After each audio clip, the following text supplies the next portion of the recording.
Well, of course, in English it's just Ben Nevis. I've never heard anything else. The Gaelic is Ben Nevis, which is spelled Beinnibheis.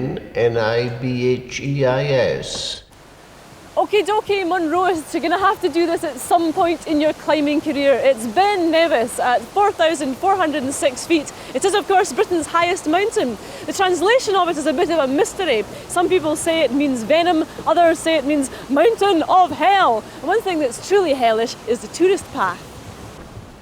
But don't blame tourists for this gigantic scar on the hillside. The path was originally built as a pony track to supply the observatory that used to function at the summit of the Ben at the turn of the century, and the poor ponies would also drag fat, unhealthy tourists to the top.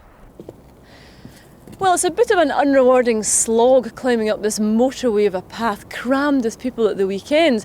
However, it does gain you height very quickly, and it also lets those who only want to climb part of the way, no doubt bringing a transistor radio and a folding aluminium chair with them, safe and easy access without causing too much erosion either side of this well-built path. However, if you insist on doing Ben Nevis this way, it can turn out to be a rather dull mountain, and it's anything but. The way we'll be doing it is by taking this tourist path up as far as the Lochan, then turning off and climbing Carmore Gerrig, another Munro, and doing Ben Nevis's summit by the Carmore Gerrig Arete, a stunning ridge.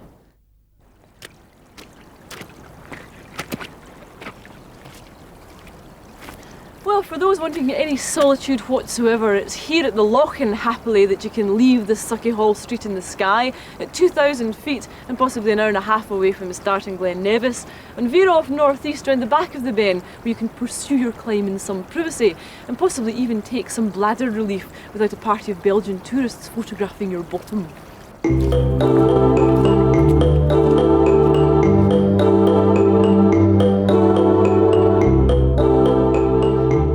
Follow this path all the way into the corrie or you'll meet a dead end. Instead, leave it and drop down to the burn, from where I'm afraid it's a very long hard slog back up onto the ridge that will take you to Carmore Gerrig.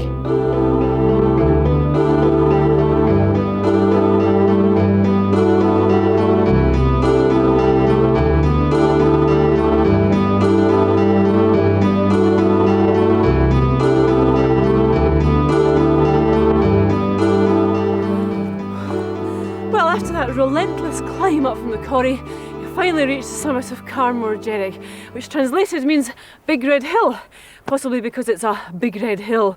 Well, it's certainly 4,012 feet. It's the 7th highest Munro and one of only 8 peaks over 4,000 feet. And it's from here you get a real sense of what Ben Nevis is all about. The tourists with the pack-a-mack and the slingbacks will never get a sense of those precipitous cliffs as they stand at the top innocently eating their cheese and onion crisps. However, the best part of the climb is still to come. The beautiful, elegant and slightly dangerous Carmore Gerrig Arete.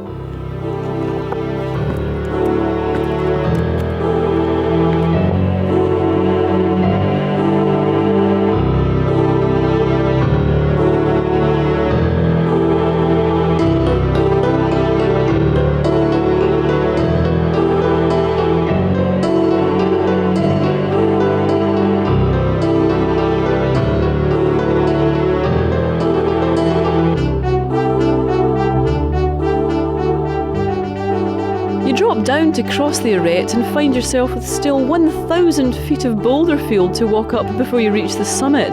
This is an incredibly long, hard day, but you can smile smugly at those who took the easy way when you get to the top. Try to do that before you collapse.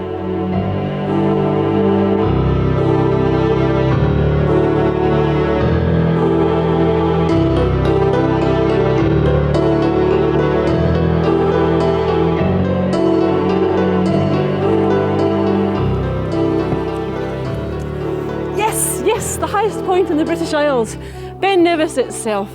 And some would say, unfortunately, the highest litter dump in the British Isles, because never mind this strange assortment of cairns, trig points, memorial plaques, and even a ruined observatory.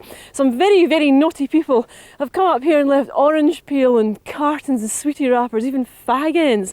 So by all means climb Ben Nevis, but take your litter home with you. Now, on a clear day, of which is probably only 2 a year, you can see over 100 Munros from up here. Absolutely stupendous. Well, get ready legs, because our descent is by the knee-bashing tourist path. But the marvellous thing about doing this climb by Carmore Gerrig is you treat yourself to the ridge and those fantastic cliffs on the way up, and the treat on the way back is the late evening sun glistening on Loch Linnhe with the hills of Morven and Mull behind it.